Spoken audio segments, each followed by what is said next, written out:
India TV YouTube channel को subscribe करें और बेल आइकन दबाएं। और आपको सीधा हम लिए चलते हैं। अरविंद केजरीवाल दिल्ली के मंत्री मुख्यमंत्री इस वक्त हल्द्वानी में प्रेस कॉन्फ्रेंस कर रहे हैं। आज पिछले कुछ दिनों से, पिछले कुछ महीनों से कोटियाल साहब के साथ बैठ के,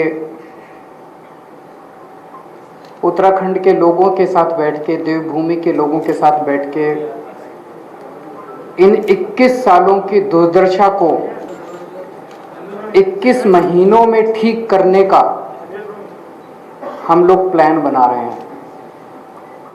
और वही प्लान एक एक करके आप लोगों के सामने लेके आ रहे हैं। कैसे स्कूल बनाए जाएंगे, कैसे अस्पताल खोले जाएंगे, कैसे 24 घंटे बिजली मुहैया कराई जाएगी, कैसे सड़कें ठीक की जाएंगी, कैसे खेती ठीक की जाएगी, कैसे रोजगार मुहैया कराए जाएंगे। इन सारी चीज़ों के ऊपर जो 21 साल में इन सब ने मिलकर दुर्दशा की है, इस दुर्दशा को 21 महीनों में ठीक करने का पूरा प्लान हम लोगों ने उत्तराखंड के लोगों के साथ मिलकर तैयार किया है। उस प्लान का पहला बिंदु मैं अभी जब कुछ हफ्ते पहले आया था तब आपके बीच में रखा था कि लोग बिजली के बिलों से परेशान हैं, किसान बिजली के बिलों से परेशान हैं, पुराने अनाप शनाप बिलों से परेशान हैं। तो हमने कहा कि जैसे दिल्ली में करके दिखाया, दिल्ली में आज लगभग 73% लोगों को मुफ्त बिजली मिलती है। हमने करके दिखाया है, हम झूठे वादे नहीं करते। ऐसे ही उत्तराखंड में आम आदमी पार्टी की सरकार बनेगी तो 300 यूनिट बिजली मुफ्त देंगे, पुराने बिजली के बिल माफ करेंगे, किसानों को मुफ्त बिजली देंगे और 24 घंटे, ऐसा नहीं कि भाई इर्रेस्पॉन्सिबल स्टेटमेंट है, कोई कहेगा मुफ्त बिजली देंगे तो बिजली नहीं आएगी। 24 घंटे बिजली आएगी और मुफ्त बिजली आएगी। और मैं कोई नेता नहीं हूं, मेरे को नेतागिरी करनी भी नहीं आती। हमारी ये कमजोरी भी है कि हमारे को राजनीति नहीं करनी आती, इसीलिए 24 घंटे ये लोग हमको गालियां देते रहते हैं। लेकिन मैं जो कहता हूं वो करता हूं और कहने के पहले पूरा होमवर्क करके आता हूं। तो हमने कहा मुफ्त बिजली देंगे तो देंगे, 24 घंटे बिजली देंगे तो देंगे। दिल्ली में करके दिखाया है। आज देवभूमि के युवाओं का दर्द, आज देवभूमि के युवाओं की जो तकलीफ है उसके बारे में बातचीत करने के लिए आया हूं। जैसा भी कोटियाल साहब कह रहे थे, उत्तराखंड के युवा में खूब एनर्जी है। उत्तराखंड के युवा को जब भी अवसर मिला उसने गजब के काम करके दिखाए। उत्तराखंड का युवा जब फौज में जाता है तो गजब की शक्ति दिखाता है। लेकिन पिछले 21 सालों की जो दुर्दशा इन पार्टियों और नेताओं ने मिलकर की है, उन्होंने युवाओं की भी दुर्दशा कर दिया। आज युवा के पास आज युवा अवसरों की तलाश में, उत्तराखंड के अंदर उसको जब अवसर नहीं मिलते तो उसको अवसरों की तलाश में अपना घर बार छोड़ के पूरे चारों तरफ दुनिया में देश की तरफ जाना पड़ता है। कोई अपना घर छोड़ के नहीं जाना चाहता अपनी मर्जी से। सब चाहते हैं कि मैं अपने घर में ही रहूं, अपने गांव में ही रहूं, अगर मुझे वहां अवसर मिल जाए तो। लेकिन आज सबसे बड़ी समस्या उत्तराखंड की उसका पलायन बन गई है। एक तरह से उत्तराखंड पलायन प्रदेश बन गया है और युवा बहुत ज्यादा दुखी है। हर युवा को रोजगार चाहिए। युवा भीख नहीं मांग रहा, उसका अधिकार है। हर युवा को रोजगार चाहिए और ये हो सकता है। आप पूछेंगे ये हो सकता है कि ये हो सकता है। इस पे हमने खूब चर्चा की, घंटों चर्चा की, इस पे खूब प्लानिंग करी हम लोगों ने। एक ही शर्त है, अच्छी नीयत वाली सरकार चाहिए। तो उत्तराखंड के युवाओं को रोजगार देने के लिए उत्तराखंड के युवाओं को रोजगार मुहैया कराने के लिए आज मैं 6 घोषणाएं कर रहा हूं। आम आदमी पार्टी की सरकार बनेगी तो उत्तराखंड के हर बेरोजगार युवा के लिए रोजगार मुहैया कराया जाएगा। ये पहली घोषणा है। दूसरी घोषणा, जब तक उस बेरोजगार युवा को रोजगार नहीं मिल जाता, हर परिवार से एक युवा को 5,000 रुपये महीना दिया जाएगा जब तक उसके लिए रोजगार मुहैया नहीं करा दिया जाता। इसको आप बेरोजगारी भत्ता कह लीजिए, जो मर्जी कह लीजिए। तीसरा, सरकार में और प्राइवेट में 80% नौकरियां उत्तराखंड के बच्चों के लिए रिजर्व की जाएंगी। चौथा, सरकार बनने के 6 महीने के अंदर 1 लाख सरकारी नौकरियां तैयार की जाएंगी। आप पूछेंगे कैसे होंगी? लगभग 50 से 60 हजार तो वैकेंसी हैं सरकार में अभी, और उसके बाद जैसे मैंने बताया, और आने वाले दिनों में मैं और कई बार आऊँगा, हम इतने स्कूल, अस्पताल, सड़कें, मोहल्ला क्लिनिक, हमने इतने सारे प्लान बना रखे हैं जो एक एक करके आपके साथ शेयर करेंगे। इन सबको मिला के इतनी नौकरियां पैदा होंगी, नई नौकरियां क्रिएट की जाएंगी सरकार के अंदर। तो लगभग 6 महीने के अंदर 1 लाख नौकरियां तैयार की जाएंगी सरकार में। दिल्ली में अभी हमने एक एक्सपेरिमेंट किया था जो बेहद सक्सेसफुल रहा। हमने एक जॉब पोर्टल बनाया। हमने कहा भी जो नौकरी देने वाले हैं वो इस पे अपनी सारी नौकरियां कर दो, और जो नौकरी लेने वाले हैं वो भी कर दो। कोरोना के वक्त में बहुत सारे लोग बेरोजगार हो गए थे। आपको जान के ताज्जुब होगा, 10 लाख नौकरियां इस जॉब पोर्टल पे आई थी। 10 लाख नौकरियां इस जॉब पोर्टल पे एडवर्टाइज हुई थी। ऐसा ही जॉब पोर्टल उत्तराखंड के बच्चों के लिए तैयार किया जाएगा, जहाँ पे नौकरी देने वाले और नौकरी लेने वाले आपस में मिल सकें, और मैं समझता हूँ इसके अंदर बहुत बड़ी ताकत है। और छठा, एक अलग से मंत्रालय बनाया जाएगा, रोजगार और पलायन मामलों का मंत्रालय।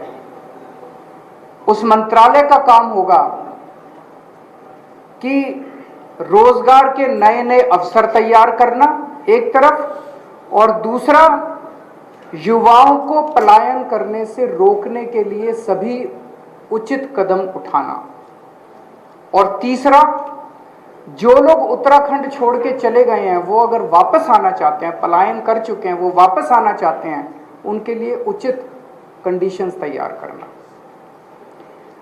हमने बैठ के इसका काफ़ी, जैसा मैंने कहा कि 1 लाख तो ये 6 चीज़ें मोटी मोटी हैं। 1 लाख तो सरकारी नौकरियां तैयार की जाएंगी। प्राइवेट सेक्टर में बहुत नौकरियों का स्कोप है।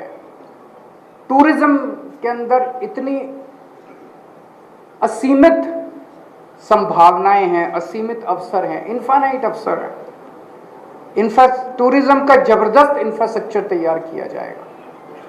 इसमें वाइल्ड लाइफ है, एडवेंचर टूरिज्म है, इतनी किस्म किस्म की जड़ी बूटियां हैं, बायोटेक इंडस्ट्री शुरू की जा सकती है। पूरी दुनिया से लोग आएंगे यहाँ पे। अभी थोड़े दिन पहले कोटियाल साहब ने अनाउंस किया था कि उत्तराखंड को पूरे विश्व के हिंदुओं की आध्यात्मिक राजधानी बनाया जाएगा। इसी एक ऐलान के अंदर इतने सारे जॉब्स की अपॉर्चुनिटीज निहित हैं, असीमित अपॉर्चुनिटीज हैं।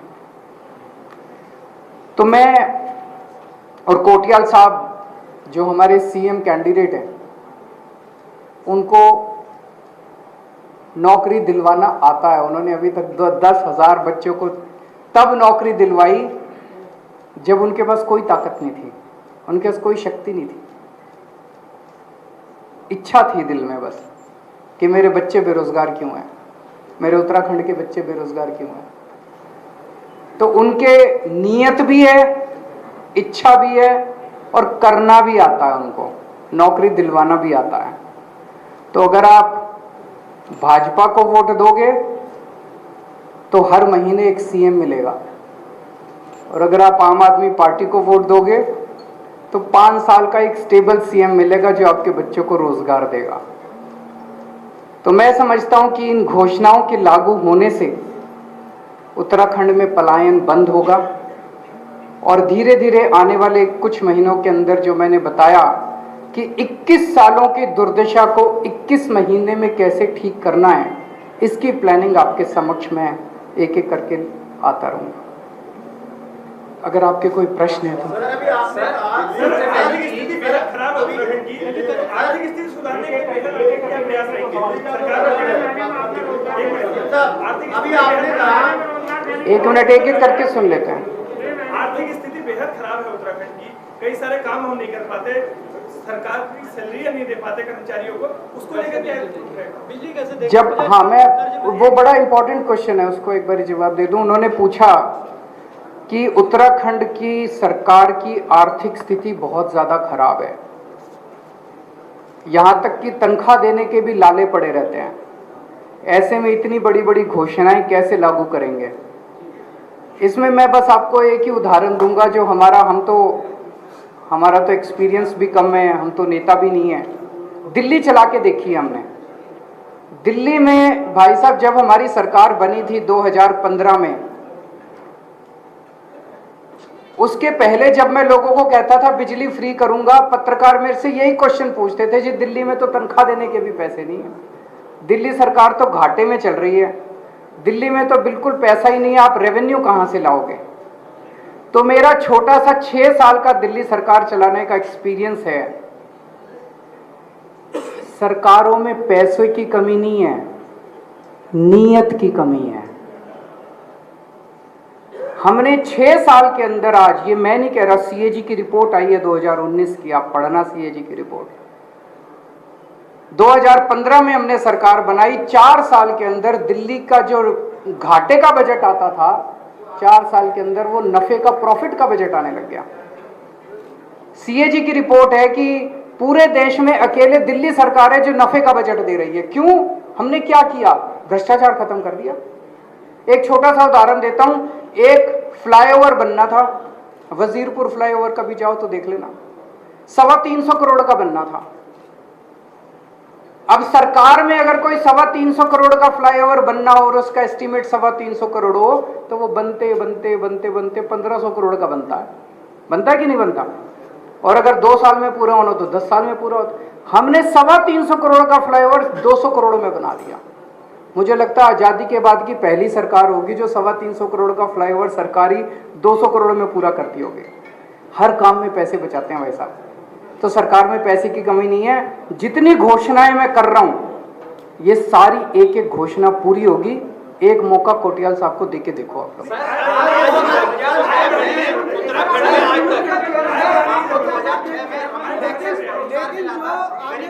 इनसे एक बार इनसे सर आपने मुख्यमंत्री का चेहरा तो कोटियाल साहब को उत्तराखंड के लोगों के सामने दे दिया है, लेकिन जो आपने संयोजक बनाए हैं, क्या ये संयोजक ही आपके विधायक के प्रत्याशी होंगे या जो बाद में अन्य 2 पार्टी जो तोड़ के आएंगे लोग और अपनी थैली लेके आएंगे उनको देंगे? थैली किसी से नहीं लेंगे भाई साहब।